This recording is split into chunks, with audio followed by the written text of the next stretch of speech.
7 o'clock nandito na. Meron sumakay sa aming sasakyan. Yung nakasakay po ako sa minibus. May kalong-kalong siyang bata, pero okay naman ang kanyang kasuotan, ano? Nakalagay dito yung bata, ang kalong-kalong niya.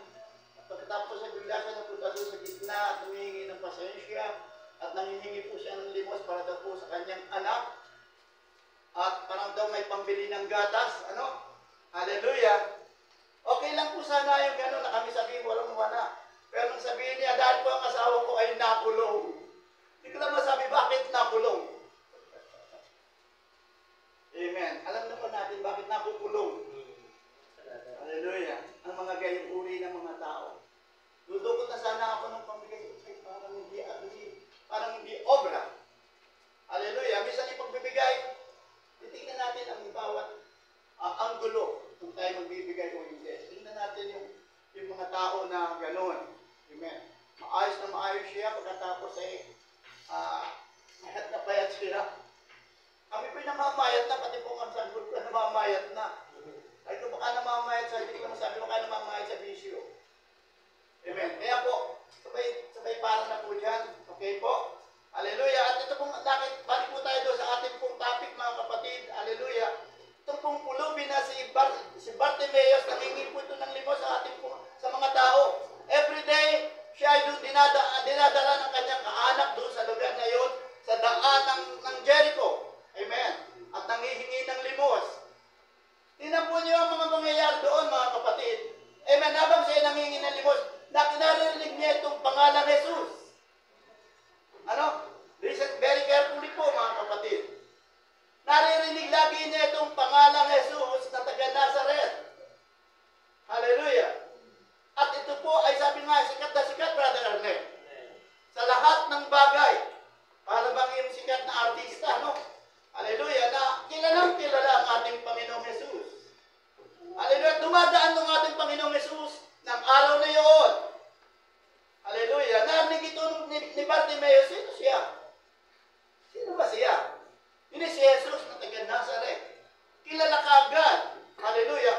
Kilala kaagad ni Bartimeus yung Jesus na ito dahil naririnig lamang niya meron ng quickening power na nag-uudyok sa kanyang puso na kaya kong pagalingin ng Jesus na ito.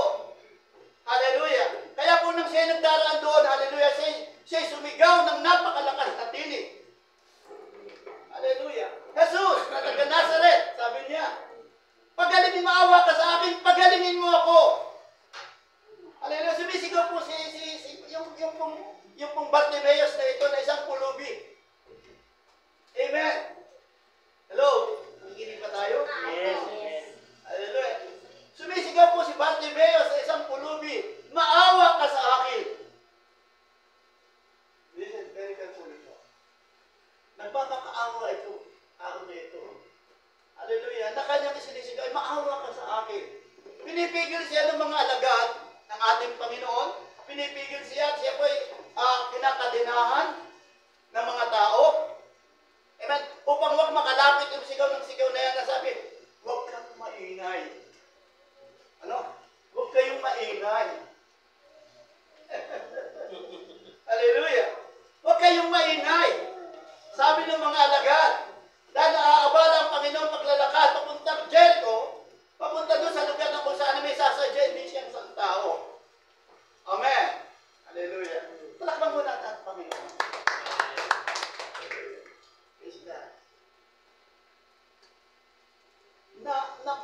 Napukaw po mga kapatid ang pansin ng ating Panginoon. Nakuha ang pansin ng ating Panginoon. Sabi, sino siya? Ilapit mo siya dito, sabi ng ating Panginoon. Ilapit mo siya dito. At nang siya inilapit ng mga alagad na ito sa ating Panginoon, hallelujah. Ano sabi ng ating Panginoon? Ang ating Panginoon na may sabi sa kanya, ano ang gusto mong gawin ko sa iyo ngayon? Hallelujah.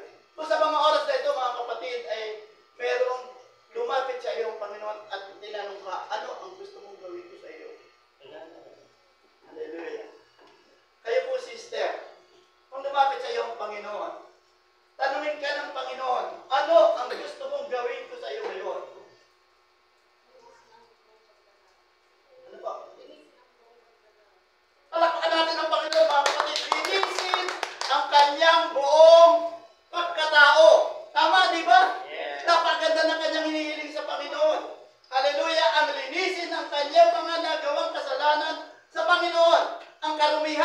kanyang buhay ay maging malinis upang siya pumunta sa Panginoon na isang malinis. Hallelujah.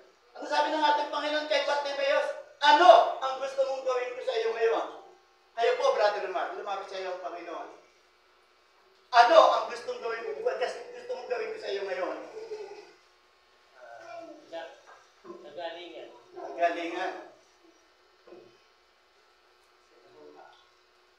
Ano ba kayo natatanong ko dito? Hallelujah. Sister Arlene kaya? Halimbawa, lumapit sa iyo ang Panginoon. Ano ang gusto mong gawin ko sa iyo ngayon? Pagalingin sa mga karamdaman. Palakpan natin ang Panginoon. Pagalingin sa karamdaman ng aking tatay pati. Hallelujah. Hindi mo kayo sinasama eh. Kasama mo ako. Diba? Ay, ano kaya si Brother Ramir? Brother Ramir, kung lumapit sa iyo ang Panginoon sa araw na ito, hallelujah. Ang Panginoon ay lumapit sa akin nung gabi. Sabi ng Panginoon sa akin, Brother Rapin, ano ang gusto mong gawin ko sa iyo ngayon? Ang pagalingin ko ang aking apo, kasi si Esther. Yun po ang aking kahilingan sa Pagalingan. Hindi ko po naalala ang aking sarili. Yun po ang aking apo sa Lord. Lord, pagalingin ko naman ang aking apo. Dahil dumadumay nga po si Sister Dayan. Hallelujah. Tatay, may sakit po si Esther. Di po kami natulog mong tama. Ano po ni Mama? Eh, wala ang papa niya, di ba? Nasaan? Nasa Palawan. Kayo po, Brother Ramir, sa oras na ito, hallelujah, kung sa iyo ay lumapit ang Panginoon, ano ang gusto mong gawin sa iyo ng Panginoon? Gusto mong gawin mo sa ating Panginoon?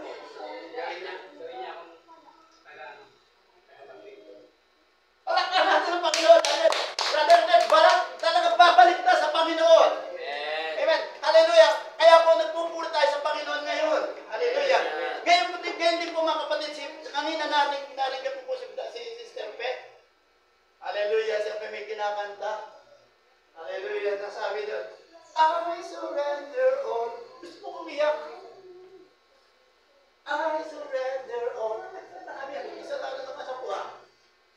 All to thee, my blessed Savior, I surrender all. Ano ang gusto mong gawin sa iyo ng Panginoon nila? Pagalingin sa sakit.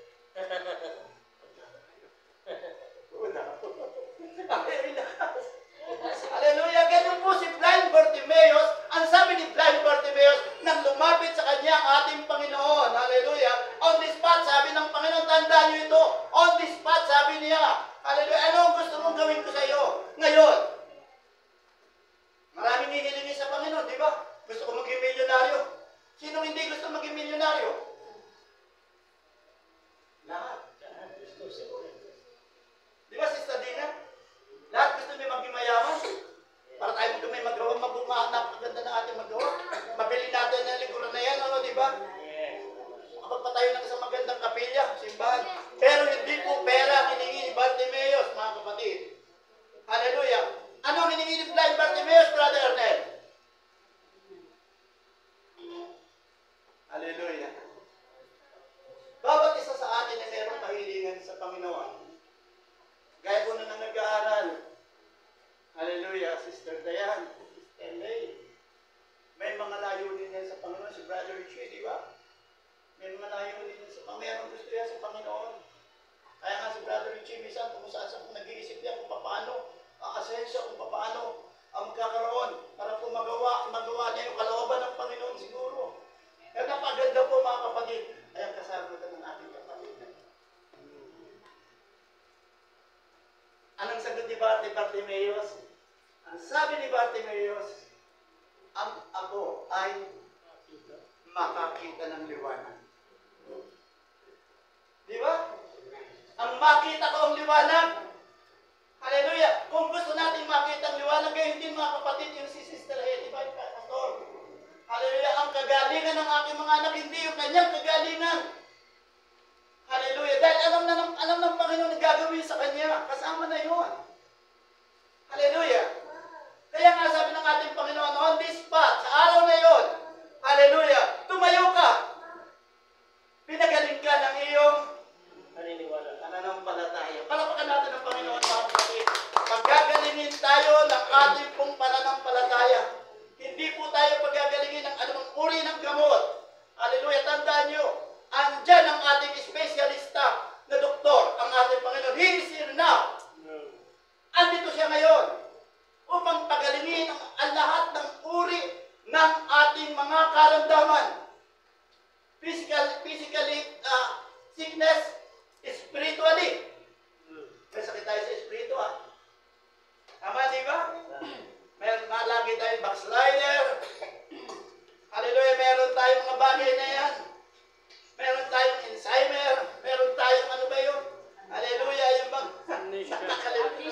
Amnesia. Tama, alam na alam niyo, sister. Amnesia, makakalimutin. Tama yun. Di ba, Sister Dina? Meron tayong amnesia. Kasi Kristiyano ka ngayon, di ba? Mamaya may mga amnesia na iba sa inyo paglabas. Pag uwi, may mga amnesia na kayo. Nakalimutan na yung ating pinag-aaralan ngayon. Palapakan natin ang Panginoon, mga kapatid, nawa, ay huwag ninyong makalimutan. Now, punta tayo ngayon doon sa daan ng Jericho. Hallelujah. Na naglalakad ang ating Panginoon. Meron din isang tao na gusto niyang makita ang ating Panginoon. Yung pong isang tandak na tao. Yun ang sinabi ko sa inyo kanina, di ba? Magkakasunod po yun eh. Yung isang tandak na tao, nagsusumidi siya makita ang ating Panginoon. Makita lang, ano? Magsusumidi siya makita ang ating Panginoon. Amen? Praise the Lord. Hallelujah. Pero mga kapatid, hindi niya ito makita ang ating Panginoon. Puno ng tao kasi. Ang lugar na yun ng daan. Dahil naglalakad ang ating Panginoon doon, di ba? Nung naglalakad ang ating Panginoon, talagang gusto makita ni Zaccheo ang ating pong Panginoong Jesus. Kaya siya sumisingit sa bawat lugar na kung saan ay may puwang. Saan kaya? Saan kaya? Saan kaya dito? Umaakyat sa mga tao malalaki. Dahil maliit nga po siya eh.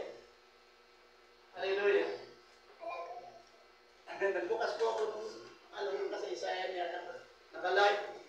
Eh talagang maliit si Zaccheo. Amen. Hallelujah.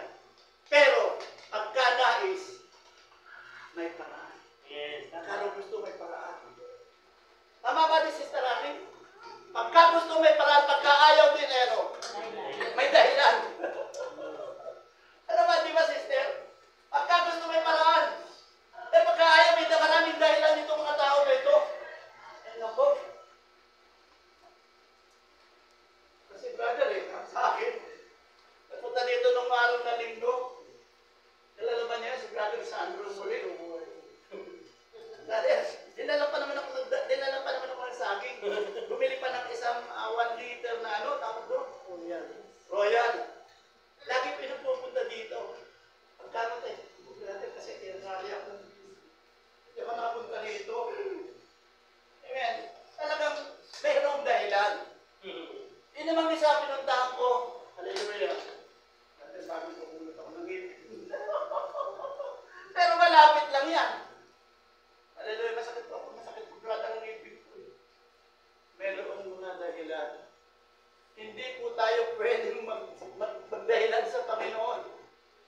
Hindi po natin pwede sabihin na, kasi, brother, wala akong pantalon, wala akong ganito, etc. Maraming bagay ay dinadahilan ng tao. Totoo po yan. Hallelujah. Kasi po in the beginning pa po yun. Sa pasimula pa. Kasi po, Panginoon, yung ibinigay mo sa aming katulong. Sino yun? Nakaaway. Kasi po, Panginoon, ito si Eva. Hallelujah. Kasi po, ni Eva binigyan ako ng mansanas. Oh my. Hallelujah. Praise God. Nahalikan lang si Eva, mamaya ka naman. Kami talagang hindi na nga pupunta Hallelujah. Tandaan niyo mga isinabit niyo, mga kapatid, di ba? Ito ngayon si Zaccheo, yung maliit na tao. Hindi po siya nagpuna, pinagpipilitan man yan na umakyat doon sa maraming tao na nagkakalikumpong. Hindi po pwede kasi isang tabi lang sa kanya, tatalakon at natatakot siya. Pero nakaisip siya ng paraan. Tumakbo siya na alam niyang doon ay dadaan ang ating Panginoon. Hallelujah. At alam ni Sakeo na sa lugar na iyon, mayroong puno nakahalang ganyan, no? Nagbibili siya ng pagtakbo. Hindi po siya ng patubay-tubay, mga kapatid. Hindi po siya umulong-ulong. Hindi po siya nagkuyakoy. Hallelujah. Sa kanyang pagtakbo. Amen. At pagkatapos siya umakyat siya sa isang puno ng sikumuro. Sabi po ng mga komentarista, kamang dyan ang komentarista. Ang puno raw po ng sikumuro ay matinik na puno. Yung alam namin nung kami nasa Church of Christ. Sikumuro daw po, puno daw po ng sikumuro ay matinik na puno. Siguro parang puno ng kamatsili, ano brother? Maraming ganyan-ganyan, pag-akit mo, magkakasugat-sugat ang katawan mo. Hallelujah. At doon ay umakyat po ito si Sakeo dahil alam niya, doon dadaan ang ating Panginoon. Salamat at walang nanunungkit na kamatsili, ano? Hallelujah. Tandaan niyo mga kapatid, at doon siya, hallelujah, pag-akit niya, hindi po siya nagtago. Pero doon po sa Church of Christ, nagtago raw po ang ating Panginoon. Hallelujah. Hindi po nagtago. Si Sakeo, hindi po nagtago. Si Sakeo, kung hindi, ano kanyang ginawa? Inilantad niya ang kanyang sarili upang siya ay makita ng ating Panginoon sa pagdaraan doon. Hallelujah. Ang pinagtataka nitong si Nano. Sabi dito, bakit kaya kilala ng tao nito? Ano sabi ni Sakeo? Sabi ng ating Panginoon kay Sakeo, Sakeo, bumaba ka dyan! Dalihan mo! Bilis-bilisan mo! Sapagkat ako'y papasok sa bahay mo ngayon. Oh my! Ako'y papasok sa bahay mo ngayon. Tingnan niyo ang Biblia. Ngayon, nasan po ba ang bahay ng Diyos? Brother Richard. Asan ang bahay ng Diyos? Sa puso. Tayo. We are the temple of God. Sabi nga po, papasok ako sa iyo at hahapon kasalo at siya kasalo. Sabi po sa aklat ng Revelation chapter 3, verse 20. Nandito, sabi ng Panginoon, nandito, ako'y nakatayo sa pintuan. Hallelujah. Ibig sabihin, wala dito ang Panginoon. Nasa labas. Sa bahay, kumbaga sa bahay ka, nandito ang Panginoon. Ano? Sabi ng ating Panginoon, nandito, ako'y nakatayo sa pintuan. Kung ang sino man ay magbukas, hindi na po yung bahay na ganyan na sinasabi. Kung ang sino man ay magbukas, tingnan po niyo mabuti, ako'y papasok sa kanya. Saan po papasok? Sister, ka saan pa papasok? Sa'yo. Okay. Pinapasok ko ba? Hallelujah. Ako'y papasok sa kanya. Papasok po talaga ang Panginoon, hindi po sa bahay na literal na ganito, mga kapatid. Hallelujah. Kung hindi, doon sa kanya talagang bahay. Ang Diyos ay tatahan sa atin. Ako'y papasok sa kanya at hahapong kasalo niya at siya ay kasalo ko. Maliwanag po ang sinasabi po ng Biblia.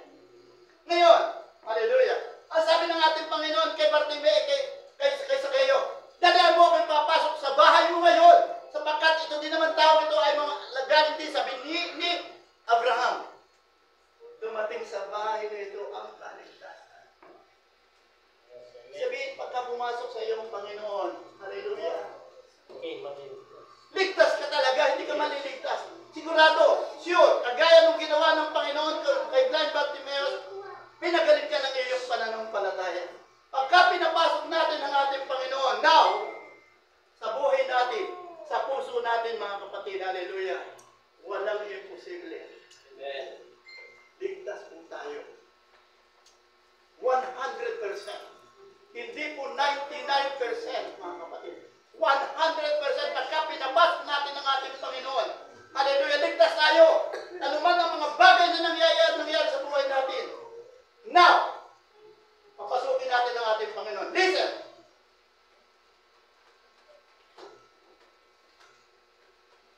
Hallelujah.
katuwirang mga pangangaral. Hindi na po tayo patumpik-tumpik pa ng pangangaral.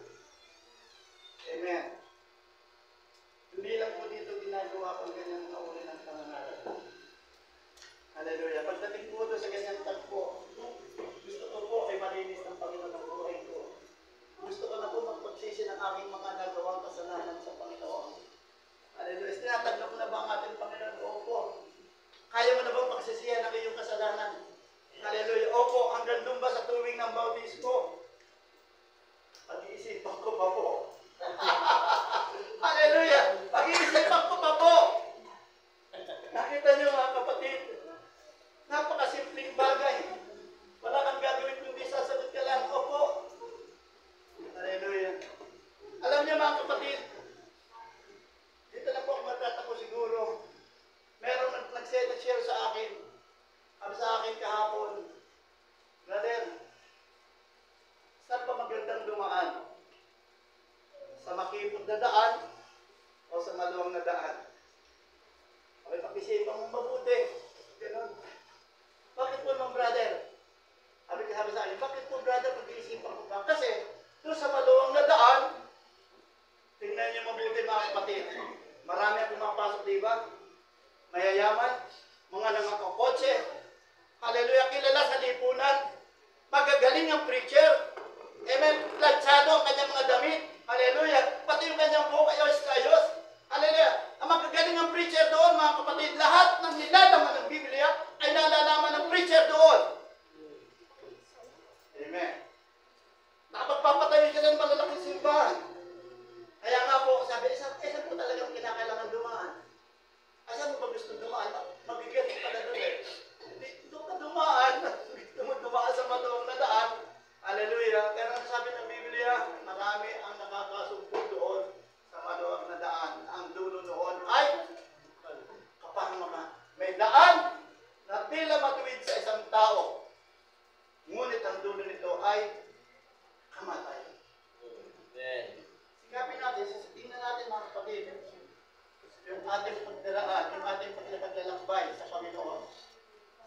Ano nga bang daan ang ating dinadaanan? Daang patungo sa buhay o daang patungo sa pamamaraan? Muli, saan mo gusto dumaan, sister? Sa daang matuwid? O sa daang ligo-ligo? Sino kasi, daang ligo-ligo? Ito ano po na ito sa daan ligo-ligo po.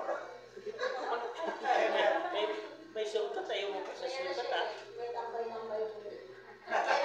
At matambay muna. May istasyon. Sa daang matuwid, di ba, sister? Amen. Hallelujah. Ayaw kong sabihin sa iyo kailan.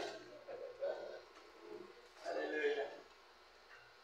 Siguro, sasabihin mo lang yan. Galing din po kami sa Church of Christ, and now, alam na natin, alam na ang ibig ko sabihin.